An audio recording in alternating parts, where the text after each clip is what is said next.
Selamat datang di sesi 8 materi web programming using PHP. Di sesi 8 ini kita akan membahas authentication alias login.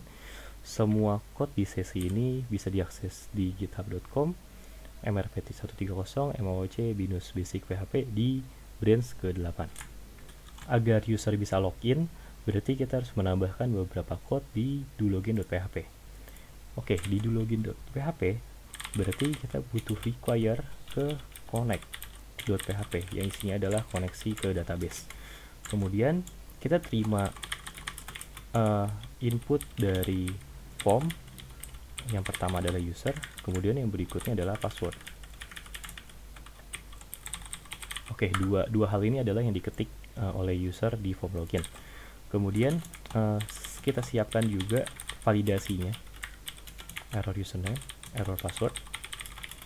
Ini adalah hal yang sama ya seperti yang kita lakukan di doregister.php. Bila username kosong, bila username kosong, bila username kosong, maka error username sama dengan username harus diisi. Begitu juga untuk password. Untuk password juga kita lakukan hal yang sama. Kalau passwordnya kosong, kita kembalikan password harus diisi. Kemudian bila ada error yang bukan string kosong lagi, kita kembalikan ke header location titik naik satu kali, naik satu folder lagi, kemudian login.php, kita oper query string. Oke, kita buat dulu query stringnya di atas, pisahkan dengan tanda tanya error. Karena error underscore username sudah kita pakai di doregister.php, berarti kita pakai nama yang lain, misalnya error underscore login underscore username sama dengan error username. Kemudian query string saya append dengan ini kita pakai petik 2 ya. Kita pakai petik 2. Oke, ini juga petik 2 ampersand error login password sama dengan $error password. Oke. Sekarang kita coba dulu di browser. Oke, saya coba tes. Saya isi passwordnya, saya biarin kosong. Oke, sudah muncul di atas. Sekarang tinggal di login.php kita masukkan span baru, kita munculkan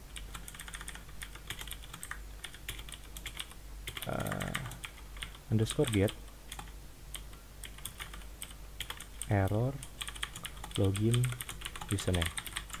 Di password juga kita munculin hal yang sama. Ini kita iset, cek dengan isetnya, tanda tanya 2 kali string kosong, tanda tanya 2 kali string kosong. Ini saya ganti jadi password. Oke, saya refresh 1 kali, sudah tertulis di situ errornya. Oke, sekarang validasinya sudah jadi, berarti jangan lupa ini di die untuk memastikan statement yang di bawah udah gak dijalankan lagi. Kemudian di bagian bawah berarti kita lakukan login ya. Pertama-tama passwordnya kita hash dulu, kemudian kita siapkan query yang adalah query select ke dalam tabel user. Jadi kalau misalkan ternyata usernya ada, berarti loginnya berhasil. Kalau usernya nggak ada, berarti loginnya gagal. Nah, di dalam query ini kita lakukan where dengan kolom username harus sama dengan username yang di input oleh user, berarti sama dengan ketik 1 username, dan passwordnya juga harus sama. Password sama dengan ketik 1 $password. Oke, berarti kita tinggal execute query ini dengan cara mysqli underscore query. Parameter pertamanya ada $con, parameter keduanya adalah $query. Nah, karena select bintang ini akan menghasilkan suatu result yang akan kita gunakan, maka kita simpan hasil dari mysqli query ke dalam suatu variabel. Saya namakan aja variabelnya $result. Kemudian kita cek isi dari $result ini apa, kita akan cek dengan pada. Oke. Nah, kita coba tes. Saya masukkan username dan password yang benar. Login, maka yang muncul adalah number 1. Bisa dilihat di sini number 1, field count 3, current field 0, type 0. Oke, berarti keterangan yang bisa kita gunakan di sini, kita bisa katakan kalau misalkan berhasil satu data ke select dari sini. Coba kita masukkan username dan password yang salah ya, ABC misalnya, login. Nah, bisa dilihat di sini 6 row-nya 0. Berarti bisa dikatakan kalau 6 row-nya 1, usernya berhasil ke select, 6 row 0, usernya gak ada, gagal login. Berarti bisa kita pakai if mysqli underscore 6 underscore rows. Ini adalah fungsi di PHP untuk ngambil keterangan 6 row yang tadi kita lihat di Vardam. Kalau misalkan sama dengan 0, berarti error. Kita generate satu query string, dan datanya login message sama dengan login gagal. Kemudian saya lempar balik ke header, location, my folder 2 kali, login.php, query string, kemudian die. Nah, setelah itu kalau misalkan ini kan kalau gagal, kalau misalkan berhasil, maka kita ambil data dari usernya dan kita simpan ke dalam session di PHP. user sama dengan mysqli fetch assoc. Jadi untuk mengambil data dari hasil select itu kita bisa menggunakan mysqli fetch assoc. Oke, bisa. Nah, ini coba kita Vardam aja, kita lihat isinya apa sih sebenarnya hasil dari fetch assoc ini. Oke, saya buat username tes, password tes, login. Nah, hasil dari fetch assoc adalah array asosiatif ID 1, username tes, passwordnya sekian. Nah, ada fungsi lain, contohnya fetch num, fetch news, mysqli fetch row. Oke, mysqli fetch row. Nah, kalau misalkan menggunakan mysqli fetch row, bedanya dengan assoc, kalau misalkan assoc key-nya adalah sesuai dengan nama kolom ya, kalau misalkan fetch row key-nya adalah 012 pakai angka. Nah, ada satu lagi namanya fetch array. Kalau misalkan fetch array yang dihasilkan ada dua-duanya, jadi pakai angka ada, pakai kolom juga ada. Nah, kalau saya lebih prefer pakai assoc karena lebih intuitif menggunakan nama kolom. Oke, Vardamnya bisa dihapus, kemudian kita bisa simpan ke dalam session. Nah, kita masukin ke dalam session. Pertama kali sessionnya harus dimulai dulu menggunakan fungsi session underscore start. Kemudian kita bisa akses variabel sessionnya, $_session, user ID, kita masukkan ke dalam key user ID. Key-nya ini bebas apa aja, jadi kalau pakai ABC juga boleh. Jadi kita buat masukkan ke dalam session dengan key user ID sama dengan user array, kita akses elemen array-nya ID. Kemudian kita simpan session satu lagi untuk username ya, $username. Oke, terus kemudian kita lempar balik ke login.php, kita lempar balik ke index.php berarti karena usernya sudah berhasil login. Oke, kemudian di akhir. Nah, session ini apa sih? Jadi session ini adalah satu data yang disimpan di dalam web browser si user, si klien. Jadi kalau misalkan Anda pakai browser Chrome, terus kemudian ada session yang disimpan, maka session itu akan disimpan di dalam Chrome ya. Nah, itu ada dua konsep untuk penyimpanan di dalam browser. Ada dua konsep dasar, yaitu satu session, yang satu lagi cookie.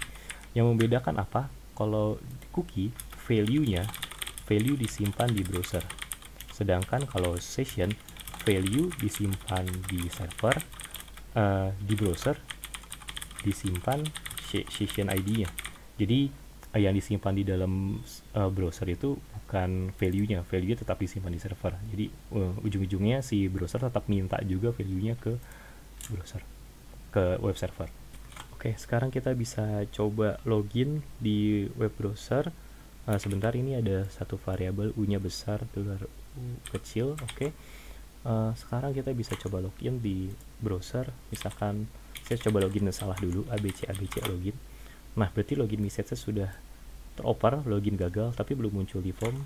Kita tambahkan dulu di login.php, saya copy span baru di bawah tipe submit, saya ganti jadi $_get login underscore message. Saya refresh, oke, login gagal sudah muncul.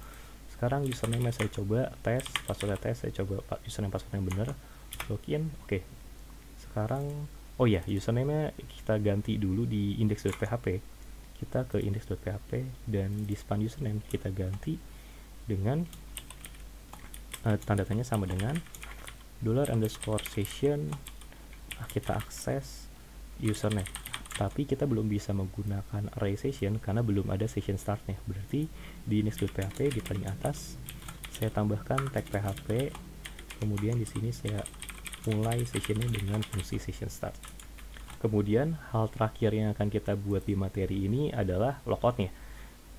Untuk membuat logout di href logout yang sudah kita buat sebelumnya, refnya kita ganti dengan action, masuk ke dalam folder user, dan di dalam folder user nantinya kita akan buat satu file dengan nama do_logout.php. Oke, sekarang klik kanan folder user, new file, kita simpan dengan nama do_logout.php. Nah, di do_logout.php ini kita buka tag php baru, dan di dalamnya kita mulai sessionnya, session start, kemudian session destroy. Nah, session destroy ini fungsinya adalah menghapus semua session yang awalnya tadinya sudah disimpan. Kemudian kita lempar balik header location, naik folder 2 kali ke login.php. Oke, sekarang kita coba. Kalau misalkan kita logout, kalau misalkan kita klik logout, maka sudah balik ke login.php. Oke, kalau misalnya kita paksa tembak masuk index.php, sessionnya sebenarnya sudah terhapus. Oke, ini saya klik logout lagi untuk balik ke halaman login.php. Oke, materi autentikasi cukup sampai situ. Kita akan lanjut lagi ke materi berikutnya.